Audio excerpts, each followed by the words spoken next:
राजस्थान में बसे पगलापुर की बात है, जहां रोज की तपती किरणें जमीन में दरारें पैदा करती हैं, साथ ही पेड़ पौधों को सुखा देती हैं। लेकिन इस सब के बावजूद पगलापुर के आधे से ज्यादा लोग एक और बड़ी समस्या से परेशान थे, और वो समस्या थी पानी की समस्या। अरे मंगला, इतनी रात गए तुम मटका लेकर कहाँ जा रही हो? जी मैं कुएं से पानी लाने जा रही हूँ जी। क्या? अरे तुम पागल वागल हो गई हो क्या? तुम्हें अगर किसी ने देख लिया तो बेवजह बवाल खड़ा हो जाएगा, पता है ना? तो हो जाने दो जी, लेकिन घर में पानी की एक बूंद भी नहीं है। क्या मैं अपने बच्चों को प्यासा मरने दूं? नहीं, आप मुझे जाने दीजिए, छोड़िए। देखो मंगला, मैं तुम्हारी बात समझता हूँ, लेकिन तुम्हें पता है ना, हम कुएं और तालाब का पानी जमींदार की आज्ञा के बिना नहीं ले सकते। अरे छोड़ो जमींदार साहूकार की बातें, वो होते कौन है हमें रोकने वाले? पानी पर सबका समान अधिकार है। देखो, तुम्हारी बात सही है, लेकिन तुम ये भूल रही हो कि अगर गलती से भी किसी को पता चला कि हमने जमींदार की आज्ञा के बिना पानी लिया है, तो उसकी सजा हमें भुगतनी पड़ेगी, हमारे बच्चों को भी। इसीलिए सोच लो क्या करना है। रामू की बात सुनकर मंगला ने मटका नीचे रख दिया और चुपचाप सो गई। लेकिन उसके मन में कल सुबह की चिंता खाई जा रही थी।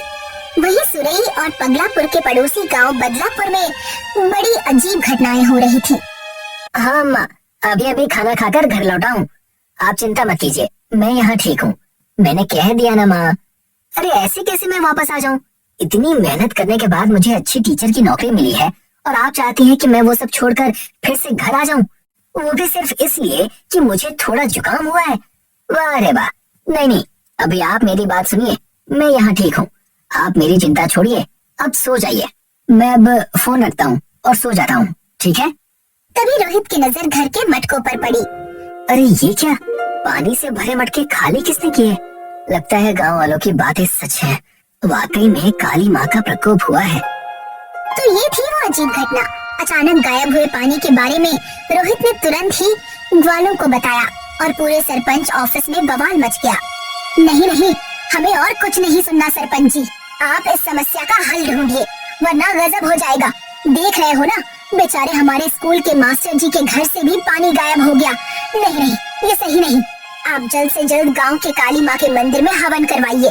ये जरूर काली माँ का प्रकोप है, वरना ऐसे कभी पानी गायब होता है क्या? हाँ सही है, हवन करवाइए। गांव वालों के बीच मची गड़बड़ देखकर सरपंच जी घबरा गए। उन्हें कुछ समझ नहीं आ रहा था। तभी रोहित को एक बात याद आई, जिससे पानी गायब होने का राज पता चल सकता था। रुको, देखो, शांत हो जाओ। देखो, हमारे गांव में जो अजीब घटनाएं हो रही हैं, उससे हम परेशान हैं। लेकिन ऐसी स्थिति में अगर हमने शांति से काम नहीं लिया, तो हम इसका हल नहीं निकाल पाएंगे। और रही बात काली माँ के प्रकोप की, तो मुझे नहीं लगता कि ऐसा कुछ हुआ है। काली माँ का प्रकोप नहीं तो क्या है ये? ऐसे अचानक पानी गायब होता है क्या? होता है, अगर उसे चोरी किया गया हो तो। क्या? चोरी? हाँ, चोरी। रोहित के मुंह से चोरी की बात सुनकर सब दंग रह गए। आखिर सोने चांदी के जमाने में कोई पानी क्यों चोरी करेगा भला? रोहित बेटा, ये तुम क्या कह रहे हो?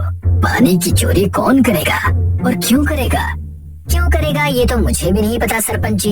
लेकिन हाँ, मैं ये दावे के साथ कह सकता हूँ कि गांव में जो ये घटनाएं हो रही हैं, उसके पीछे जरूर किसी इंसान का हाथ है। आप ही सोचिए ना, हम सबके घर से देर रात अचानक भरा हुआ पानी गायब हो रहा है, लेकिन ये सब एक साथ नहीं, बल्कि बारी बारी से हो रहा है, और सिर्फ उन्हीं के घर से जिनके घर पर कोई नहीं होता। कभी मेरे घर तो कभी आपके घर। अगर काली माँ का प्रकोप होता तो सबके साथ एक साथ होता, ना कि बारी बारी से। इसलिए मुझे लगता है कि इसके पीछे किसी इंसान का ही हाथ है। रोहित जी की बात सुनकर सरपंच जी शांत हो गए। साथ ही सभी गांव वाले भी रोहित से सहमत हो गए। अब शुरू हुआ खेल पानी चोर को पकड़ने का। अगली रात रोहित के कहने पर सरपंच जी ने अपने घर को ताला लगाकर बाहर जाने का नाटक किया, और जैसा रोहित ने सोचा था वैसा ही हुआ। गांव का पानी चोर पकड़ा गया। नहीं, मुझे छोड़ दो, मैंने कोई गुनाह नहीं किया, मुझे छोड़ दो। हाय रे हाय, देखो तो कैसे मुंह उठाकर बोल रहा है, शर्म नहीं आती तुम्हें? छोड़ दो बोल रहा है। एक तो लोगों के घर का पानी चुराते हो, और ऊपर से कहते हो कि मैंने कोई गुनाह नहीं किया। तुम्हें पता है तुमने कितना बड़ा पाप किया है? क्या पाप? नहीं नहीं, मैंने कोई पाप नहीं किया। मैंने जो कुछ भी किया वो मजबूरी में किया, मुझे माफ कर दो। लोगों के घर में घुसकर पानी चुराना, इसमें कैसी मजबूरी है? बताता हूँ, सब बताता हूँ। इसकी शुरुआत 6 महीने पहले हुई, जब मैं अपने कर्ज की किश्त फिर से नहीं चुका पाया। क्या कहा? पैसे नहीं है? जी मालिक, पैसे नहीं है। इस महीने जितनी भी आमदनी हुई थी वो सारी मेरे बेटे राजू की बीमारी में खर्च हो गई, इसलिए मैं इस बार भी कर्ज की किश्त नहीं चुका सकता। देखो, मुझे ये सब नहीं सुनना। 5 साल से तुमने एक भी किश्त समय पर नहीं दी और पिछले कुछ महीनों से तो वो भी नहीं दे रहे हो। अगर ऐसा ही चलता रहा तो पता है ना क्या होगा। जी मालिक, जानता हूँ, लेकिन मैं क्या करूँ? मेरा बेटा 6 महीनों से बीमार है। कितना इलाज कराया फिर भी उस पर कोई असर नहीं हो रहा, बल्कि उसकी हालत और भी बिगड़ती जा रही है। इस वजह से मुझे नहीं लगता कि आने वाले कुछ महीनों में भी मैं आपको आपकी किश्त दे पाऊंगा। क्या तुम किश्त नहीं दोगे? अब बस बहुत हुआ, तुम ऐसे नहीं मानोगे। अगर कर्ज चुका नहीं सकते तो लेते क्यों हो? नहीं, अब तो मैं अपना कर्ज तुमसे लेकर ही रहूंगा। आज से तुम गांव में किसी भी कुएं, तालाब या नदी से पानी नहीं ले पाओगे। तुम इस गांव का पानी नहीं पियोगे और अगर पीना हो तो उसके पैसे देने होंगे। क्या पैसे?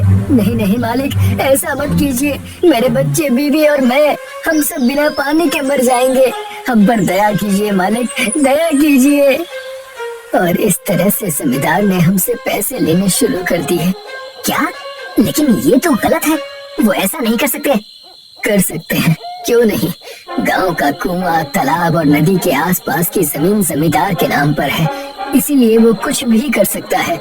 शुरुआत के दिन तो ठीक थे। जमींदार ने एक बार 500 रुपए लिए, लेकिन धीरे धीरे उसकी क्रूरता बढ़ती गई और उसने पैसे बढ़ाने शुरू किए। कभी 500 से 1000, 1000 से 2000, 2000 से 3000 और अब सीधा 5000 रुपए। मेरा बेटा राजू बीमार है, मेरी सारी आमदनी उसके इलाज में खत्म हो जाती है। इसमें ये सब मैं नहीं दे सकता, इसलिए मैंने सोचा कि अगर अपने गांव से नहीं तो किसी और गांव से पानी ले आता हूँ। इसलिए मैंने चोरी करनी शुरू की।